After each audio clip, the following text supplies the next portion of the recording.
이상하지? 아니 괜찮습니다. 괜찮아? 정말이야? 안 울려도 괜찮아질 것 같아요. 안 돼. 그리고 할아버지 같아. 반갑습니다. 예. 한 주 잘 보냈습니까? 날씨가 많이 추워졌다, 그죠? 날씨가 많이 춥더라고요.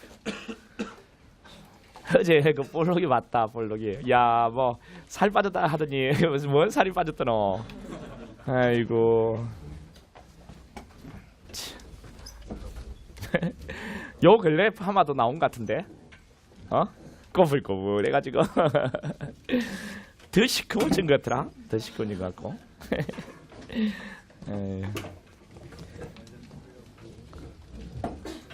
오랜만에 보셨어요? 오랜만에 봤다.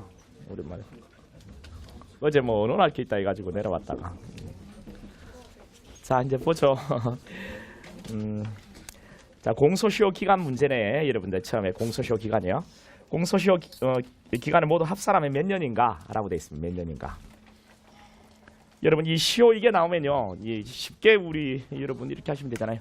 5년하고 10년하고 그리고 무기하고 그리고 사형하고 이렇게. 그러면 시효 기간 어떻게 되죠, 여러분? 5, 7, 10, 15, 25. 그다음 여기 1, 3, 5가 있습니다. 그죠? 예.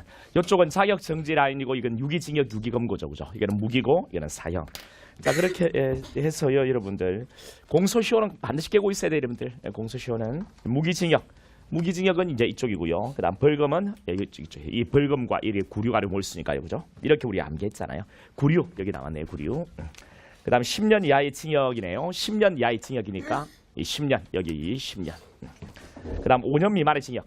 자, 5년 미만의 징역이니까 이쪽 이렇게 되는 거죠. 5년 미만의 징역. 그래서 여러분 5년하고 10년 해서 쭉 내려놓고요. 5, 7, 10, 15, 25, 1, 3, 5 이렇게 해놓고 여러분 거기다가 이제 암기해 주세요. 우리 여기 이쪽이 자, 유기징역 금고 이야기고요. 자, 이쪽은요 1년부터 15년 예, 자격정지 이렇게 기억해 보자고 했죠. 여기 5년이고 이게 10년입니다. 여기가 이제 벌금 있죠. 벌금. 여기 벌금. 네. 그다음 여기 구류, 가료, 몰수, 구가몰. 자, 이렇게 해서 기억하시면 돼요. 자, 5년, 10년 쭉쭉 내려주고 5, 7, 10, 15, 25, 1, 3, 5. 5, 7, 10, 15, 25, 1, 3, 5. 자, 이거 정답이 80이야. 이야, 잘했는데. 난 이거 뭐 50 뭐 이렇게 할 줄 알았어. 그래, 고마워. 잘했네. 자, 이거 더하기 못한 친구들이 있을 거다. 너거 틀무시. 더하기 신중해라, 신중. 아니, 내가 이렇게 원래 농담하는 것 같잖아요. 정말이라니까요. 전부 다 현직에 가 있어요. 지금 다 합격해가지고. 정확하게 이 더하기 못한 거 맞아요. 시효기간 정확히 뽑아냈더라니까요. 근데 답이 없다는 거예요. 안 믿기죠? 나도 안 믿겨. 나도 그게 안 믿긴다니까.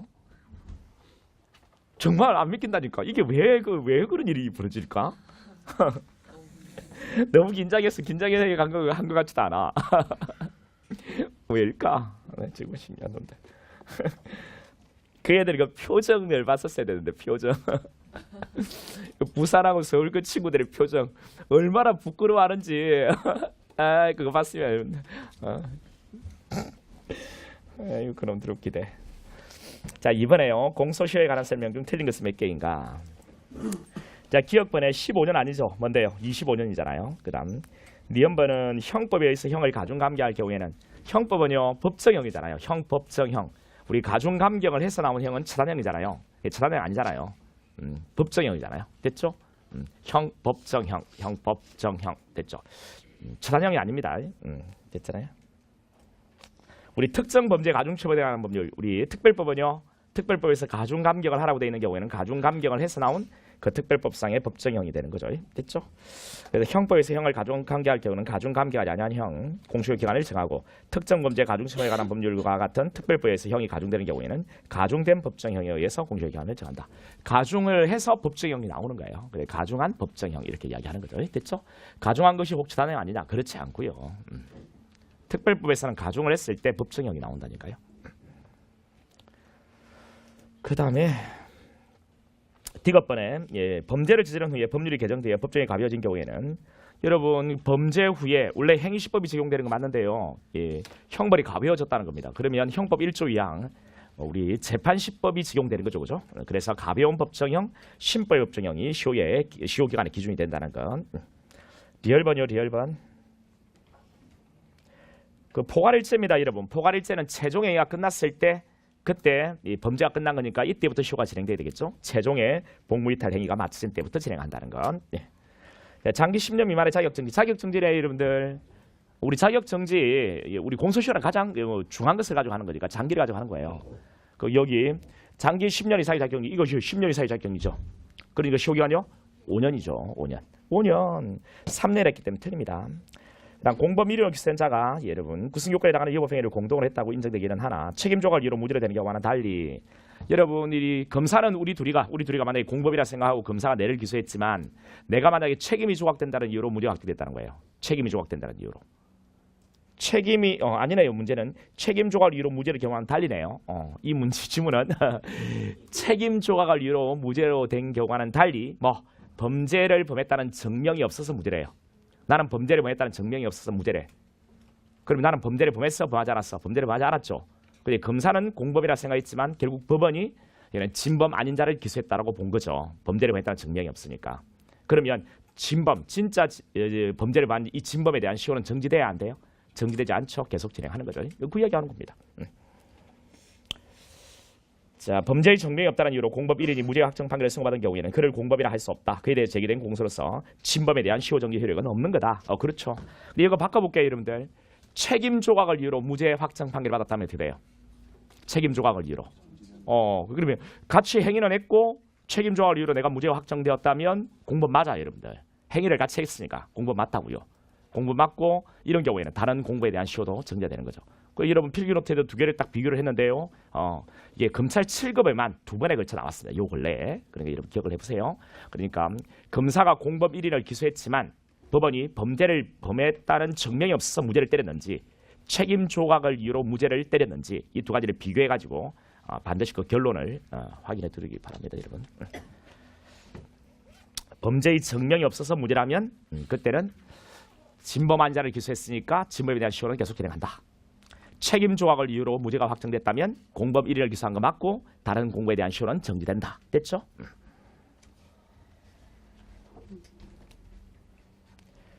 그 다음 3번에 공소시효 후에 수사에 관한 설명이 잘못된 것은 3번은 정답률이 44야. 여러분 44. 왜 그러니 여러분? 왜? 뭐가 뭐 어려웠어? 뭐가 문제였어? 응? 얘들아? 응? 안 했어 우리가 이거? 공소되기 후에 수사에 관한 원칙대로 강제수사를 할 수는 없다. 공소되기 이후에 강제수사 할 수 있니? 너희들 나중에 수사기간 된 뒤에 공소되기 후에도 강제수사 할 거니? 너희들 일이라니까. 조만간에 너희들 해야 될 일이라니까. 이 친구들아. 강제수사랑 할 수는 없는 거잖아. 맞고. 공소되기 후에도 1회 공판기일 전후 불문하고 수사기관은 피고인을 신문할 수 있다. 피고인 신문할 수 있잖아. 피고인 불러와서 하는 조사활동 가능하다 했잖아. 판례. 우리 다수설은 물론 안 된다고 해. 근데 우리 판례는 된다라고 하잖아. 그 다음 공소에 의해 수사기관이 피고인을 신문하여 작성한 진술조서는 위법 수집 증거로서 정거력이 부정된다라고 했네. 자, 위법 수집 증거로서 정거력이 부정된다. 여러분 피고인을 조사하는 거 가능하다 있고 자 이것이 위법 수입 증거인가? 그렇지 않지 여러분들. 공소되기 이후에 피고인 조사 가능하다 있잖아. 따라서 위법 수입 증거 아니지. 왜 3번이 잘못됐는데 정인이 법정에서 피고인에게 유리한 증언을 한 후에 검사가 그를 검찰청으로 소환하여 증언 내용을 번복시키고 작성한 진술서는 유죄증거로 삼을 수 없는 거다. 그렇지 여러분들. 그 법정에서 나와서 증언한 놈을 불러봐서 이를 번복시키는 형태의 조사활동은 돼 안 돼? 안 되죠. 당사주의, 공판중심주의, 직접주의 그를 통한 공정한 재판 받을 권리를 침해한다라고 했잖아. 그래 안 되죠. 위법사니까요. 이게 증거로 못하는 거예요. 그런데 증거로 쓸 수 있는 유일한 방법이 하나 있습니다. 이런 진술조서. 증거 사용에 동의를 했을 때, 그죠? 동의를 했을 때. 그다음 4번 문제. 다음 공소시효에 대한 설명으로 가장 옳지 않은 것은 이 4번은 다시 이제 올라왔다. 77%. 옳지 않은 거. 자, 1번이요. 공소시효란 범죄가 종료된 후에 공소시효 없이 일정 기간 경과 후에 국가의 형사소송을 소멸시키는 제도 맞죠? 소추권 소멸시키는 제도고, 그리고 공범일에 대한 시효 정지는 다른 공범에 대해서 효력이 미친다. 자, 공범일에 대한 시효 정지만은 다른 공범에 대해서 효력이 미치는 거 맞죠? 맞고. 3번의 판례에 따르면 사개죄로 공소된 범죄 사례에 대해 예비적으로 배임죄를 추가하는 공장 변경이 된 경우에 배임죄에 대한 공시효 완성 여부는 본래의 공소제기 실효의 기준으로 해야 한다라고 했는데요. 이건 어때요, 여러분들? 공소제기 실효 기준으로 한다. 어떻습니까? 자, 공장이 변경되면 변경된 것에 대한 완성 여부는요. 공소 제기시까지 맞죠, 그죠? 변경시라고 하면 안 돼요. 제기시. 근데 옳은 지문이네요. 4번의 판례에 따르면 포괄일제 공소시는 각각의 행위에 대해서 개별적 진행한다. 여러분, 포괄일제는 개별하면 뭐 일단 틀립니다, 여러분들. 포괄일제는 여러 개의 부분 행위를 통쳐가지고 하나의 범죄를 하는 거니까. 이렇게 이야기했잖아요. 우리 볼록이가 뭐 공깃밥을 5그릇을 비웠을 때 5,000원짜리 밥을 먹었다. 한 그릇 비울 때마다 1,000원 계산하는 게 아니죠. 언제 계산해요? 마지막 공깃밥 비웠을 때 그때 계산하는 거잖아요. 어제 저녁에 해 마치고 좀 뭘 먹었는데요. 아니라 다를까 이제 술은 안 먹는 것 같고요. 에이, 아이고야, 마지막까지 뭐 잘 먹더라고요. 아직까지. 역시나 뭐 안 먹는다 해도 역시나 그게 여러분 그냥 생기는 건 아니에요. 그냥 생기니 많이 빠졌다고 내하고 비슷하다고 하는데 그게 뭘 비슷하더라? 뭐 어제 깜짝 놀랐다. 들어왔던 거 더 나온 것 같은데 그게 어떻게 줄었다고 이야기하지? 줄었더라? 더 나왔지? 그러니까 내가 봤더니 그게 다시 이 말을 내가 하면 좀 그렇긴 하지만 임산부 같더라니까. 근데 우리 임산부들의 배를 보면은 싫지 않잖아요. 엄청나게 사랑스럽고 예쁘잖아요. 그 배 모양이 예쁘던데. 아니 이거는 그냥 빈말이 아니고 배 모양이 잘 나왔던데. 이게 그냥 이렇게 뭐 사람들이 이렇게 막 좀 이게 버거운 이런 배가 있거든. 그런 배가 아니고 아주 곡선미가 그렇던데요. 나는 그렇더라. 반갑더라. 그런데 뭐 배가 줄었다고 누가 내보고 그러더라고. 내하고 비슷하다고. 뭐 비슷하냐? 이거 차이가 엄청 크거든. 기본적으로 간에 들어가기 위해서는 질은 아니라 하지만 많이 먹겠더라. 어제도 많이 먹더라니까. 마지막까지 그게 여러 개가 다 나오대. 그게 뭐 고기가 뭐 이게 막 나오더라고. 그 뭐 닭도 한 마리 있고, 내가 가만 봤더니 닭도 먹고, 그 안에 뭐 국수 있는데 국수도 먹고, 그때 만두도 있는데 보통 근데 배가 불러서 안 먹고 밤에 한밤중에 뭘 먹겠노, 그자. 근데 만두도 내가 먹는 거 봤어요. 아니 그거 나온 거 다 먹더라니까 끝까지. 잘 먹대. 근데 볼록이 같은 경우에는 마지막 공깃발 비웠을 때 바깥에 사야 되는 거 맞죠? 그 이야기 똑같은 거란 말이에요, 여러분들. 이런 것들을 틀리면 안 되죠. 그럼 이제 4번 틀리면 안 됩니다. 이제 포괄일제는 최종행위 끝났을 때 범죄는 끝난 거니까 그때 시효를 기산하는 겁니다. 바깥 계산하는 거예요. 자, 5번. 공소시효에 대한 설명으로 가장 적절하지 않은 건 아동청소대상 성범죄의 공소시효는요. 그 성범죄로 피해를 당한 아동청소년이 성년에 달한 날부터 진행한다. 성년에 달한 날부터 진행하는 거다. 예, 옳은 거고요. 그다음 2번에 자, 아동청소년에 대한 강간강제추행의 죄는 DNA 증거 등 거죄를 증명할 수 있는 과학적 증거가 있는 때에는 공소 10년 연장된다. 과학적 증거가 있으면 10년 연장되는 것도 맞죠, 그죠? 그 다음에 3번 같은 경우에는 여러분 3번은 우리 사람을 살해한 범죄 있잖아요. 이 종범은 제외라고 했잖아요. 이 종범 사람을 살해한 범죄 사형에 당한 범죄예요. 이 종범은 제외라고 했는데 여기 종범 포함이라고 돼 있잖아요. 틀린 거잖아요.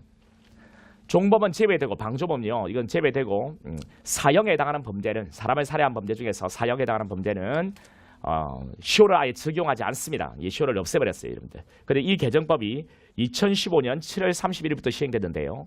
이 법 개정 전에 개정법이 시행 전에요. 범한 범죄로서 아직 시효가 완성되지 않은 범죄에 대해서 소급된다는 이야기, 그죠?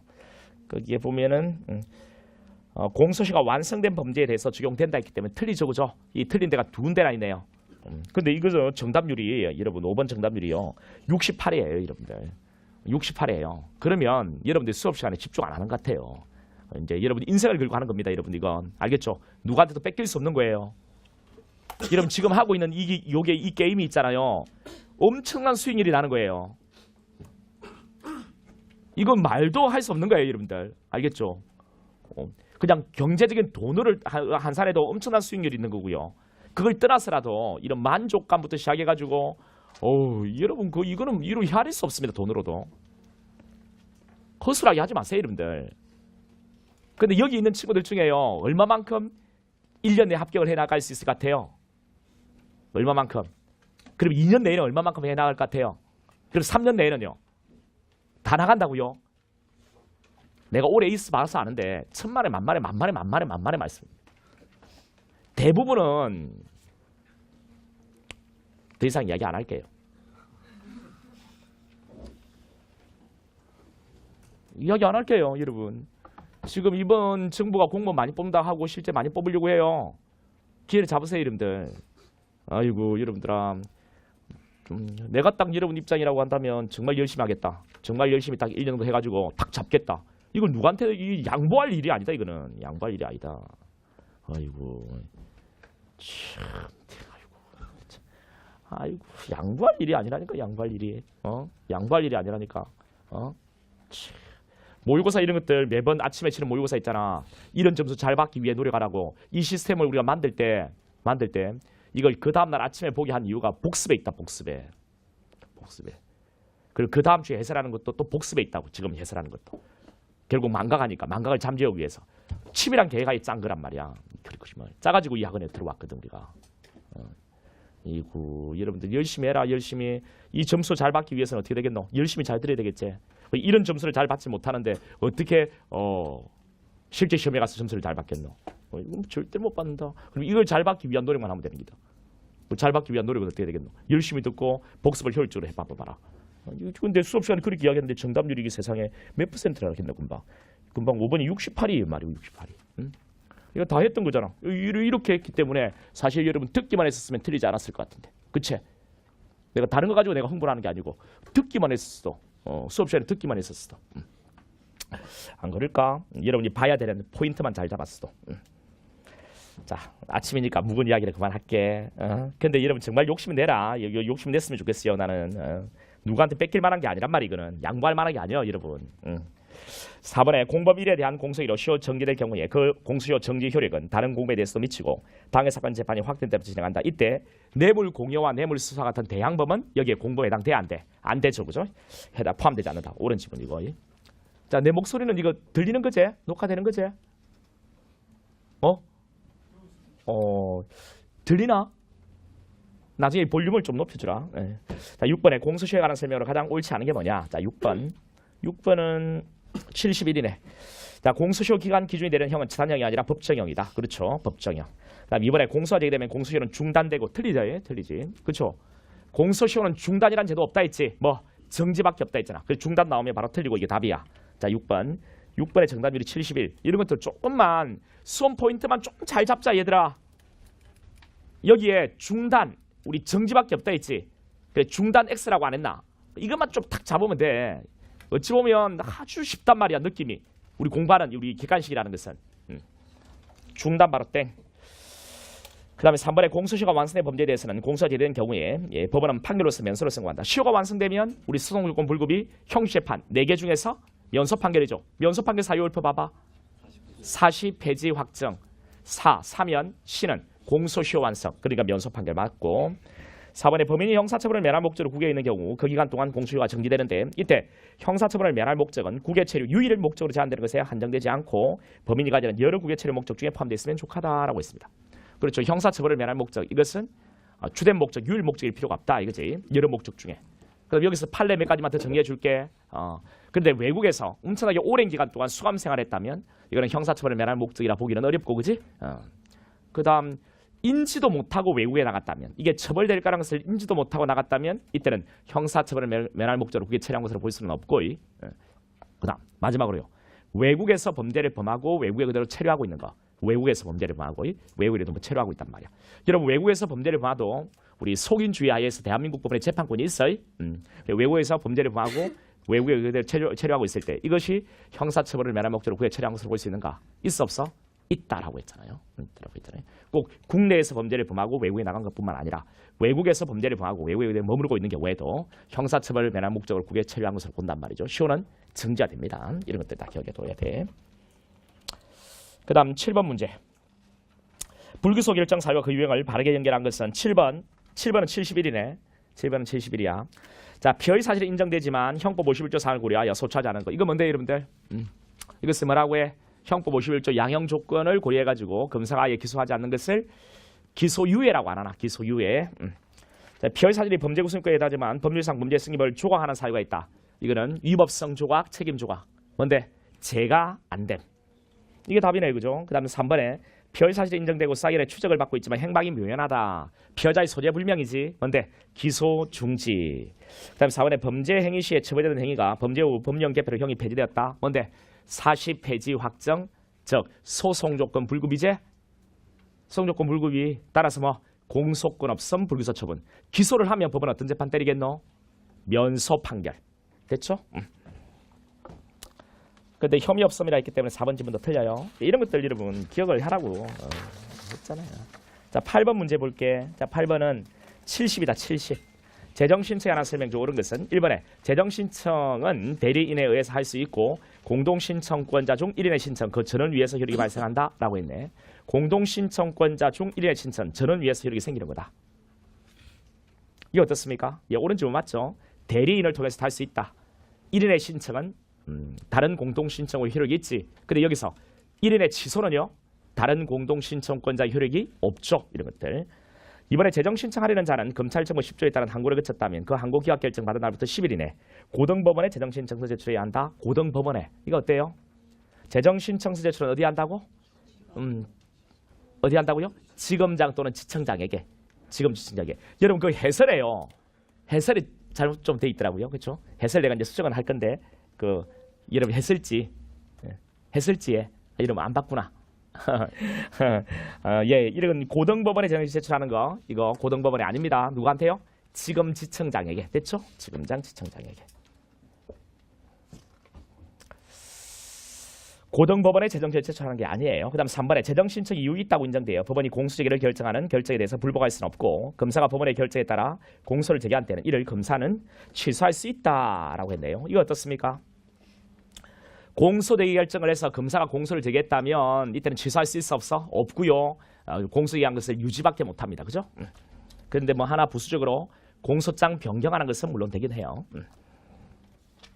취소할 수 있다 했기 때문에 틀립니다. 그 다음에 4번에 재정신청 사건의 심리도 원칙적으로 공개해야 하며 틀리죠. 여러분 공개 비공개가 나오면 일단 공판이란 글자가 들어가면 공개, 공판이란 글자가 들어가 있지 않으면 비공개 이렇게 해보시면 되죠. 우리 재정신청에 따른 심리니까 공판이란 글자 없죠. 또 기소 전 이야기잖아요. 비공개.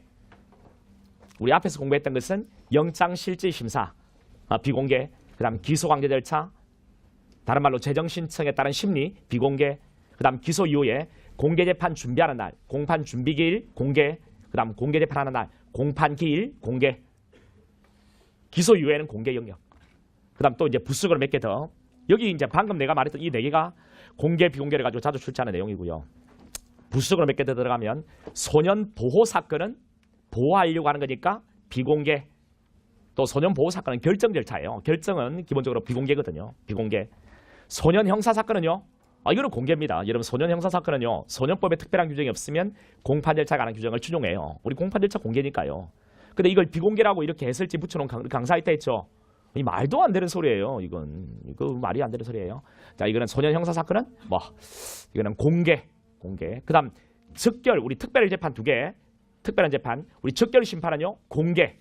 경찰 간서 이에 공개된 법정에서 하거든요. 공개. 그다음 우리 특별 재판 중에 약식 재판 있죠. 약식 재판은 비공개. 비공개 쓰면 심의를 하거든요. 그래서 공개 비공개를 가지고 최대한 이렇게 물어본다면 한 이 정도 선이에요. 우리 앞으로 계속 또 정리할게요. 자, 그다음에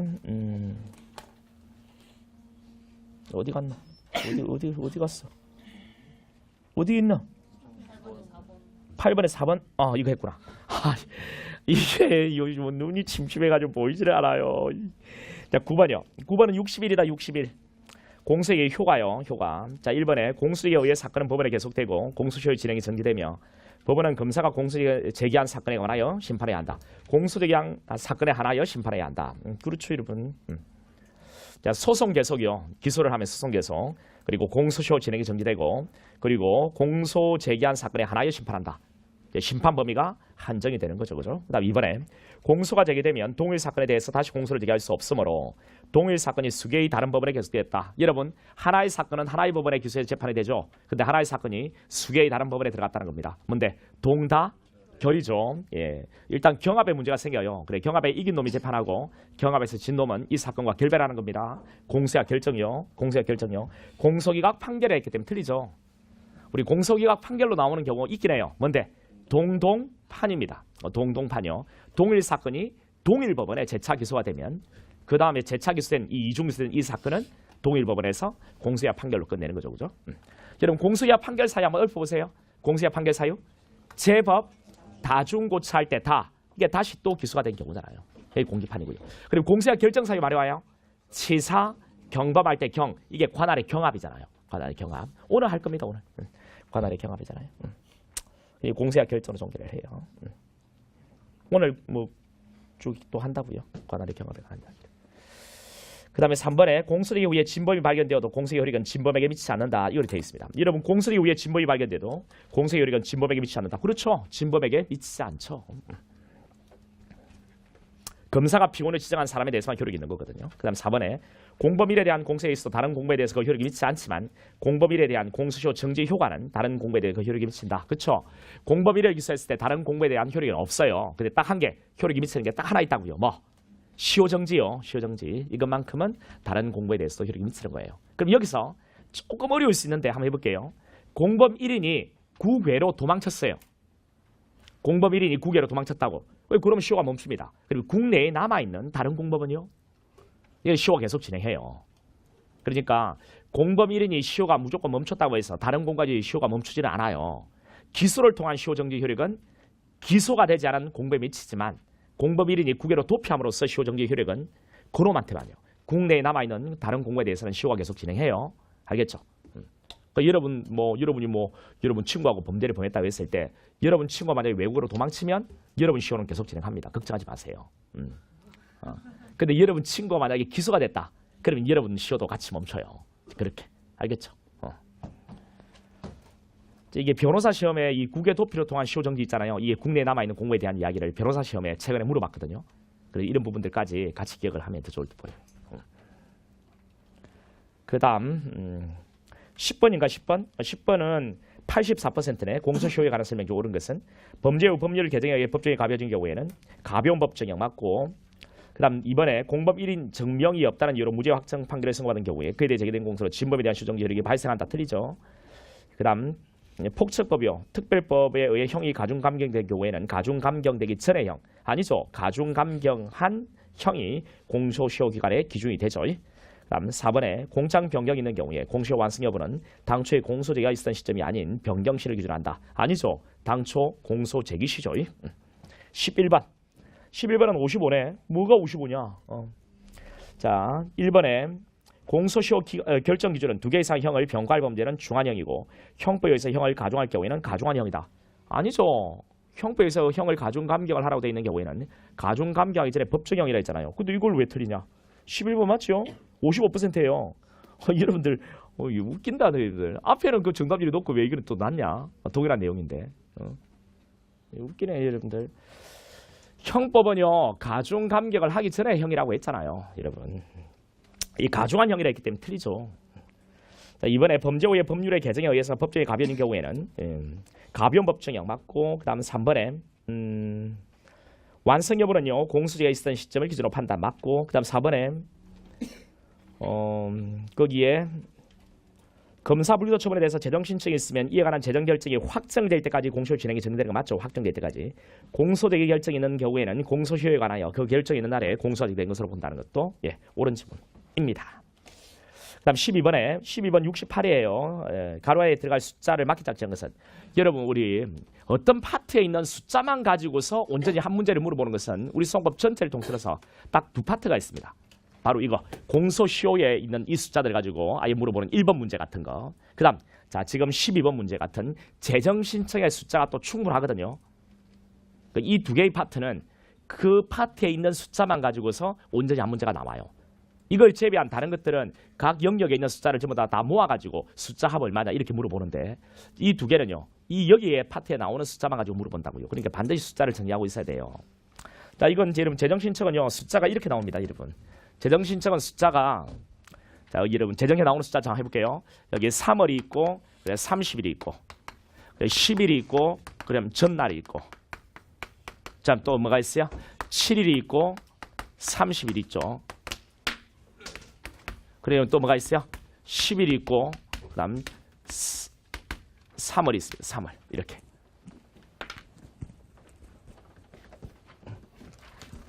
자, 이게 이제 3월. 이거는 뭔데 여러분들? 검찰항구를 제기했는데요. 검찰항구를 제기했는데 고검장이 3달이 지나도록 아무런 말을 하지 않을 때 바로 직접 재정신청 가능하죠. 바로 이거. 공소시효가 30일밖에 남지 않았어. 그런 경우에는 공소시효 만료일 전날까지 재정신청 제출하면 되죠. 나머지의 경우에는요. 나머지의 경우에는 검찰항고 기각결정 통지받은 날부터 10일 이내 재정신청 제출. 그 다음 검찰항구를 제기했는데 재기수사 명령. 검사가 다시 불기소 처분했어. 이 통지받은 날부터 10일에 재정신청 제출.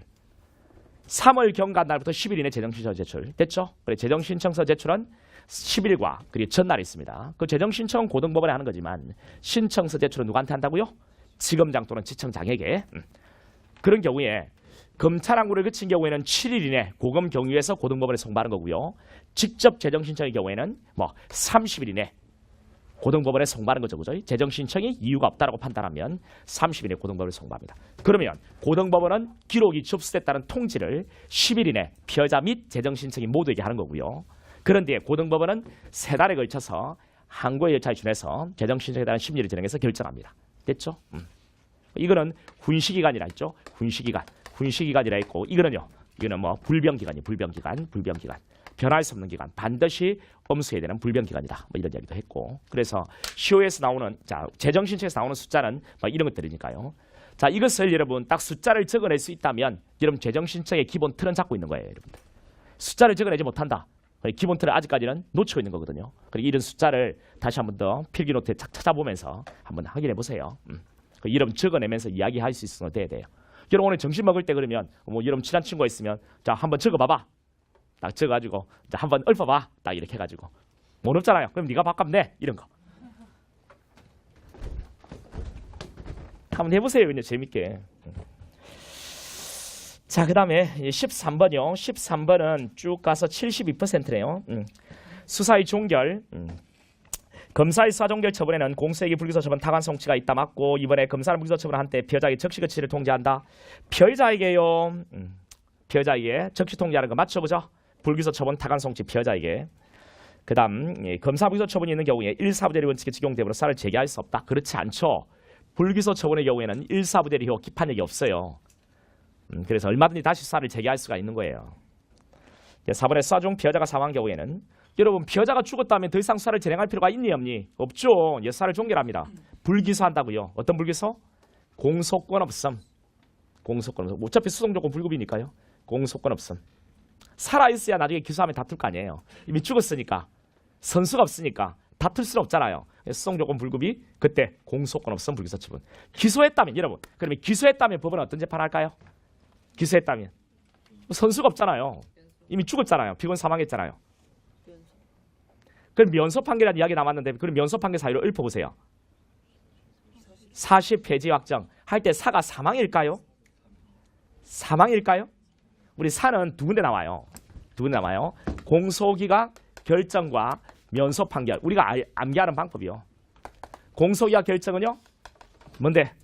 치, 사, 경범이 나오고요. 여기도 사, 시, 폐지, 확정 이렇게 암기 한번 해보자고 했죠. 이렇게 여기도 사가 나오고요. 여기도 사가 나와요. 방금 사망이란 사자는 어디일까요? 그렇죠. 여기가 사망이에요. 사망. 그러니까 공소약 결정이죠. 기소했다면. 그렇죠? 그러니까 기소하면 공소약 결정이니까요. 아예 기소를 하지 않는다고요. 그때 공소권 없음 불기소 처분. 됐죠? 기소하면 뭐 공소기각 결정으로 끝나요. 이렇게. 근데 여러분 그러면 이 두 개 가장 헷갈린다. 어떤 구분인지 모르겠다 하면 이렇게 하면 되잖아요. 사면소 이렇게 해요. 사면소 사면소 미안합니다. 아침부터 자제할게요. 자, 그 다음에 14번이요. 공장 1번 중에 14번은 79회 1번에 피고를 특정하기 위한 경우라도 공장 공사실 과거에 소년부 성취점을 받은 사실과 직업이 없다는 사실을 기재했다면 1번 주 위반된다. 틀리죠 여러분들? 여러분 우리 전직소 있잖아요. 전과 직업 없음 소년부 송치처분. 이거는 우리 소송법 전체를 통틀어서 딱 세 군데 나와요. 피고인을 특정하는 방법이 된다는 거 이거 하나. 그 다음 두 번째는 바로 여기 일본주의 위반인가 일본주의 위반 아니라는 것. 그 다음 오늘 우리가 공부할 내용이 있어요. 오늘 또 할 겁니다. 이것을 무죄 추정 원칙 위반인가 무죄 추정 원칙 위반 아니에요. 우리 다 했죠. 물론 또 지난주에도. 그런데 자 오늘 또 공부하는 무죄 추정을 공부할 거거든요. 그게 또 할게요. 그러니까 딱 기억을 우리 전과 직업 없음 소년부 송치처분 전직소는 딱 세 군데다. 피고인 특정하는 방법이 된다. 근데 뭐 위반은 아니다. 일본주의 위반 아니고 무죄 추정 원칙 위반 아니다. 딱 이렇게 정리하시면 되거든요. 오케이. 다 벌써 나왔죠. 공판 절차, 갱신 후 절차, 파기환송 후의 절차 일본주의가 적용되기 어렵다. 맞고요. 일본주의는 최초 공소를 제기할 때 적용되는 거예요. 정식 기소할 때. 따라서 약식 기소할 때 이때 일본주의 적용되지 않거든요. 우리 약식 기소를 하면 서면 심리를 해요. 그래서 서류가 들어와야죠. 심리하죠. 그래서 3번에 약식 명령 청구와 동시에 증거 서류 및 증거물을 법원에 제출하더라도 일본주의 위반되지는 않는다. 당연하죠. 그 다음에 4번에 자, 살인, 방화 등 여러분 우리 동기 있잖아요. 동기. 우리 공소장에 기재가 허용된 사실은요. 필요적 기재사항과 임의적 기재사항이거든요. 이거 이외의 사실을 여사라고 합니다. 여사. 여사. 우리 나머지 여자의 사실. 공소장에 기재가 허용된 이외의 사실을 여사라고 하는데요. 이런 여사를 기재하는 거 혹 이게 일본주의 위반이 아닌가. 우리 판례는요. 여사를 기재했을 때 일본주의 위반이라고 한 판례를 찾기가 힘들어요. 그래서 전과 직업 없은 소년부 송치처분도 일본주의 위반이 아니라고 했고요. 또 여기 범죄의 어떤 동기 있잖아요. 범죄를 범하게 된 동기를 기재하는 거. 이건 예단이나 편견을 불러올 우리가 있지 않는가. 없다라고 합니다. 알겠죠? 그래서 일본주의 위반은 아니다. 일본주의 위반되지 않는다. 옳은 지문 있죠. 그 다음 15번. 자, 공소의 효과에 관한 설명 중 옳은 것은 70%의 정답률을 보이고 있네요. 자, 1번에 공소제기가 있는 때에는 동일 사건에 대해서 다시 공소를 제기할 수 없으므로 동일 사건이 같은 법원에 이중으로 공소가 제기되면 후소는 공소가 제기된 사건에 대해서 다시 공소가 제기됐을 때 해당하므로 수소법원은 결정으로 공소를 기각한다라고 했네요. 이건 어떻습니까? 동일 사건이 다시 동일 사건이 같은 법원에 이중으로 공소했다면 공소기각 결정으로 공소를 기각한다? 틀리죠. 공소기각 판결입니다. 동판이잖아요. 그 다음 2번에 범죄 사실 일부에 대한 공소는 그 전부의 효력이 미치고 공소는 검사가 표현을 지정한 이외의 다른 사람에게는 그 효력이 미치지 않는다라고 했습니다. 일부에 대한 공소는 전부에 미친다. 그리고 검사가 표현을 지정한 이외의 다른 사람에게는 미치지 않는다. 이거 어떻습니까? 이건 옳은 지문이죠. 그죠? 그 다음에 3번에 공소의 효력이 미치는 범위는 현실적 심판 대상. 공소 제기 효력이 미치는 것은요. 현실적인 심판 대상이 아니고 잠재적인 심판 대상입니다. 잠재적인 심판 대상. 잠재에 있는 거. 검사가 공장에 적어놓은 거 있잖아요. 이것이 현실적인 심판 대상이고 공소적인 효력이 미치는요. 동그라미까지는 잠재적인 심판 범위라고 했죠. 잠재적인. 이거는 법원이 심리를 통해서 이 잠재에 있던 것이 서서히 떠오르면 수면 위로 떠오르면 그때는 검사가 공장을 바꿔서 현실적인 심판 대상으로 옮겨올 수는 있죠. 공장 변경을 통해서. 그죠? 그래서 공소의 효력이 미치는 범위는 현실이 아니고 잠재적인 심판 대상과 일치가 되는 거예요. 공소 이후에 진범이 발견되면 공소의 효력은 진범에게도 미친다. 진범이 발견되면 진범에게도 미친다. 그렇지 않아요. 검사가 피고인을 지정한 사람에 대해서만 효력이 있고 다른 사람에게, 즉 공범에게, 진범에게 효력이 없습니다. 16번 수사상 강제처벌에 관한 설명이 옳지 않은 것은 이건 이제 틀린 지문만 우리가 점검할게요. 우리 지난주에 했던 내용이죠. 지난주에. 옳지 않은 것은 3번입니다. 여러분. 검사 또는 사경관은 피고인에 대한 구속영장 집행하는 경우에 그 집행 현장에서 영장 접수에 검증을 할 수 있으나 그 결과를 법원에 보고하고 압수물은 법원에 제출해야 한다. 어때요? 이건 틀리죠. 그죠? 여러분 공소되기 이후에 피고인 구속은 법원에 권한 맞아요. 법원이 직권의 영장을 발부하는 겁니다. 근데 이것을 원칙적으로 집행하는 것은 검사가 사경관리를 지휘해서 하는 거거든요. 근데 사경관리가 영장 가져왔더니 피고인이 칼 들고 저항해요. 이런 경우에 그 칼을 빼앗는 거 이건 압수인데 이거는 뭐냐? 이거는 수사에 속하는 처분입니다. 따라서 이것을 법원에 보고할 필요도 없고 법원에 제출을 요하지도 않는다라고 했죠. 제출해야 된다, 보고해야 된다. 틀린 지문이에요. 그 다음 17번. 자, 보수에 관한 설명으로 옳지 않은 것은 4번이죠. 검사가 보통한 고의 방법으로 보수와 결정에 대해서 불복하는 것은 허용되지 않는다. 여러분 보석은요 보통 좋아한다 이렇게 했잖아요.